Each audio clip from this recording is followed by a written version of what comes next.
PPE, personal protective equipment, most commonly referred to as PPE, is designed to provide protection from a specific hazard. Each job task has its own set of hazards that must be considered, as you discovered during your job hazard analysis.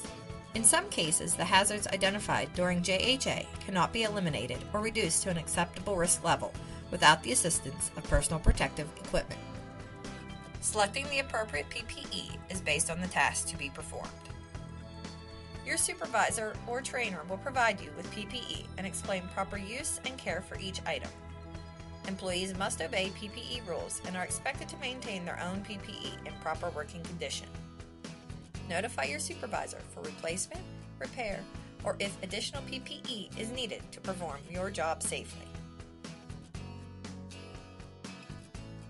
In the course of your job, you may be working with or around various chemicals. Many chemicals have inherent properties that make them flammable, reactive, or explosive.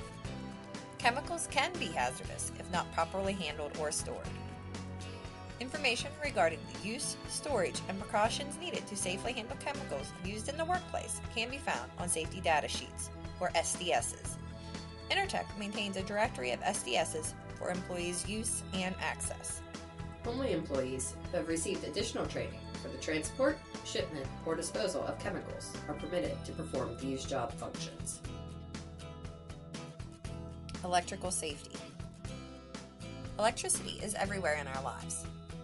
Electricity lights up our homes, cooks our food, powers our computers, television sets, and other electronic devices. Electricity is widely recognized as a serious workplace hazard, exposing workers to electric shock, burns, arc blasts, fires, and explosions. It is well known that the human body will conduct electricity. Each year, many workers are injured from electric shocks.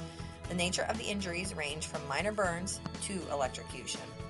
To protect employees, Intertech requires that equipment and power tools be de-energized before employees can work on or near them. Only qualified and authorized employees who have received special training are permitted to work on electrical equipment. Employees who have not received this training are prohibited from performing work on energized equipment. The use of tools and machines. Every tool has rules and precautions that apply to it. Always read, understand, and follow the instruction manual before attempting to use any power tool. Also, read the nameplate information and follow the warning labels on the tool itself. Before you plug in any power tool, make sure the power switch is off. Be sure all appropriate guards are in place and working. Never use a tool that is damaged or malfunctioning in any way, and always use the right tool for the job. No substitutions allowed. And never disable a safety mechanism or bypass a safety guard.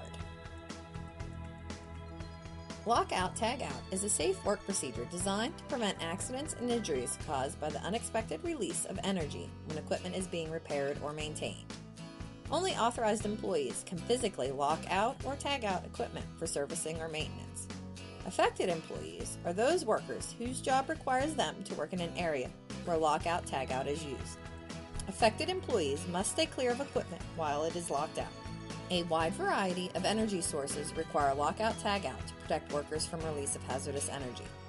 Some of these sources include electrical, mechanical, pneumatic, hydraulic, chemical, thermal, gravity, or even potential energy. Always follow lockout tagout procedures during servicing or maintenance of equipment, where unexpected energy or startup of the equipment could harm you or a fellow worker. Never ignore or remove the locks or tags of others. Confined spaces pose serious risk of death or injury to workers. Identifying confined spaces and following proper permit procedures is critical to protecting employees.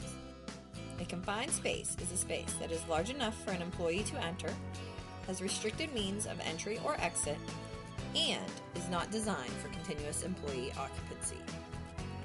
A permit-required confined space is a confined space that presents or has the potential for hazards related to atmospheric conditions, engulfment, configuration, or any other recognized serious hazard. All confined spaces are not the same. Confined spaces can be hazardous. Permit-required confined spaces are hazardous. Never enter a posted permit confined space unless you have been trained and qualified and all parts of the permit have been completed. Fire prevention. The The best defense against fire is to prevent a fire from starting. Many of the chemicals commonly handled at Intertech are flammable and will provide fuel to feed a fire. There are other items handled and stored around the facility that can become fire hazards, such as cardboard and paper. Faulty wiring can start an electrical fire in any workplace. Good housekeeping is an important fire prevention tool. Allowing debris and clutter to accumulate, or the improper use or storage of chemicals increases the risk of starting a fire. Everyone must help keep the workplace clutter-free. In case of an emergency, employees should know how to sound the alarm, the location of fire extinguishers, and exit routes from the facility. Emergency response. Your location has developed an emergency plan in the event of an emergency at your facility. As an employee, you are responsible for knowing your role in the plan, including how to report fires, spills, and other emergencies, the routes and muster points should evacuation of the facility be necessary, or shelter-in-place locations. You should become familiar with the alarm system, and if you are required to shut down any equipment in an emergency situation. Some employees may be part of the location's emergency response team. If you have not received training to respond to fires, spills, or other emergencies, sound the alarm and get to a safe place. Know the potential hazards. Know about spill equipment. Know the location of fire extinguishers. Know the location of emergency exits, and know where to locate the first aid kit. Remember, safety is everyone's job. Being familiar with the hazards and hazard control measures in your workplace can prevent an injury to you or a coworker. Intertech believes that zero injuries is achievable and supports each employee's right to stop work, expects all employees to participate in job hazard analysis, promotes near-miss and incident reporting.